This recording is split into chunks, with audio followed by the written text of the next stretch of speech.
Hello everyone, আসসালামু আলাইকুম। নিগার্স ওয়াল থেকে চলে আসলাম আরেকটা ভিডিও নিয়ে। আজকে ভিডিওটা একটু ডিফারেন্ট। আজকে আমি আমার কিছু পার্সোনাল বিষয় শেয়ার করব।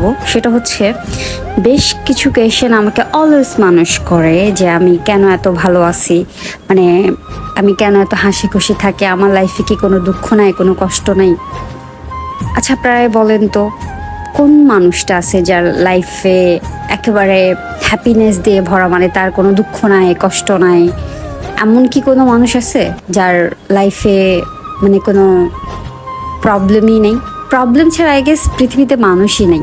আমাদের আশেপাশের মানুষগুলো অনেক বেশি সেলফিশ। কেউ ভালো থাকলে, কারো কিছু ভালো হইলে মনে হয় অ্যাপ্রিসিয়েট বা করতে জানে না। আরেকটি বিষয় হচ্ছে, আমি ভালো আছি খারাপ আছি, ধরেন আমি খারাপ আছি, এখন আমি খারাপ আছি, এটা আমি পাবলিসিটি করে কি হবে? আমার ইনকাম হবে আমার, যে আমি আমার কষ্টের কথা শেয়ার করলে এখান থেকে আমি একটা আর্নিং পাইতেছি? এমন তো না। তাহলে কেন আমি হুদায় আমার খারাপ লাগার জিনিসগুলো আমি পাবলিকই মানে শো করব? আমি ভালো আছি এমনটা না যে আমি শো অফ করতেছি। অ্যাকচুয়ালি শো অফের কিছু নাই। আমি ভালো আছি, আমি যদি ভালো না থাকি, আমি ট্রাই করি ভালো থাকার জন্য। অ্যাটলিস্ট আমার আশেপাশের মানুষগুলো যাতে একটা পজিটিভ ভাইব পায়।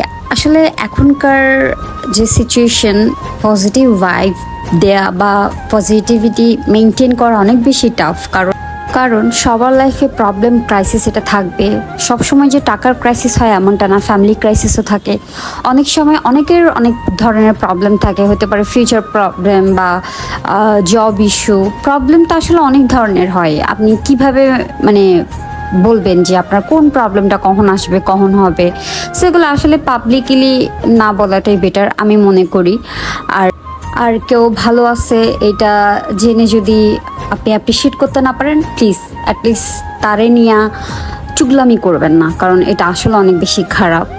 এখনকার মানুষরা যেটা করে, আমি ভালো নাই কেন আমি ওরও ভালো থাকতে দিব না, আমি চোর তার মানে ওর মধ্যেও চোর আমি আছে। এই জিনিসগুলো আসলে এখান থেকে বের হয়ে আসেন।